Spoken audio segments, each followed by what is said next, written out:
প্রিয় দর্শক আসসালামু আলাইকুম। শিক কাবাব তো আপনারা অনেকে অনেকভাবে বানিয়ে খেয়েছেন। আজকে আমি রেস্টুরেন্ট স্টাইলে শিক কাবাব বানিয়ে দেখাবো। চলুন তাহলে। এখানে আমি আধা কেজি পরিমাণ গরুর মাংস ভালোভাবে ধুয়ে পাতলা করে স্লাইড করে কেটে নিয়েছি। কয়েকটি পেঁয়াজ কুচি করে বেরেস্তা করে নিয়েছি। পেঁয়াজ বেরেস্তার কাজ আমি একটু পরে জানিয়ে দিব। আপনারা যে মশলাগুলো দেখতে পাচ্ছেন এগুলো আমি মাংসের সাথে অ্যাড করব। এখানে রয়েছে 2 চামচ ধনিয়া গুঁড়া, 2 চামচ জিরা গুঁড়া, অর্ধেক জয়ফল ও একটুখানি জয়ত্রীর গুঁড়া, 2 চামচ গরম মশলার গুঁড়া, হাফ চামচ কালো গোলমরিচের গুঁড়া, 2 চামচ মরিচের গুঁড়া। আপনারা চাইলে মরিচের গুঁড়াটা একটু বাড়িয়েও নিতে পারেন, আবার কমিয়েও নিতে পারেন। অনেকেই ঝাল পছন্দ করেন, আবার অনেকেই ঝাল খেতে পারেন না। স্বাদ অনুযায়ী লবণ, 2 চামচ খোসাসহ পেঁপে বাটা।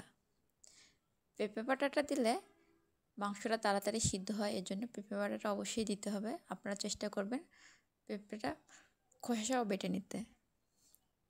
2 চামচ আদা বাটা, 2 চামচ রসুন বাটা, হাফ কাপ সরিষার তেল এবং শেষে দিয়ে দেব পেঁয়াজ বেরেস্তা ও টক দই ব্লেন্ডার করে নেওয়া মিশ্রণ। আপনারা দেখতেই পাচ্ছেন আমি আসলে পেঁয়াজ বেরেস্তাগুলো এবং টক দই মিক্সড করে ব্লেন্ডার করে নিয়েছি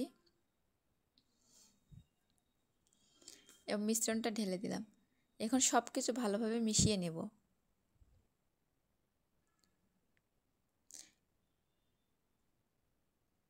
খুব ভালোভাবে মিশাতে হবে যাতে করে সব মাংসের ভিতর মশলাটা চলে যায়।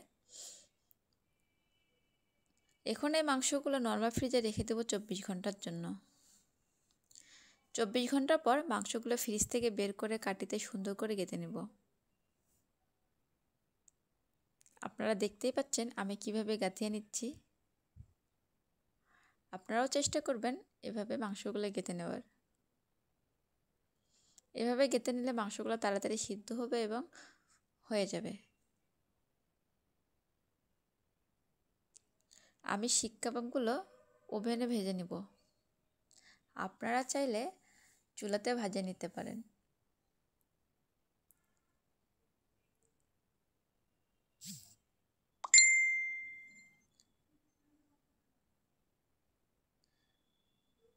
বন্ধুরা আপনারা দেখতেই পাচ্ছেন আমি আসলে কীভাবে মাংসগুলো গেঁথে নিয়েছি।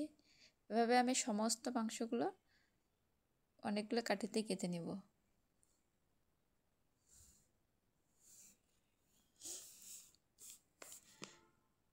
এখন এগুলো বিকালের নাস্তা, পরোটা বা নান রুটির সাথে গরম গরম পরিবেশন করুন।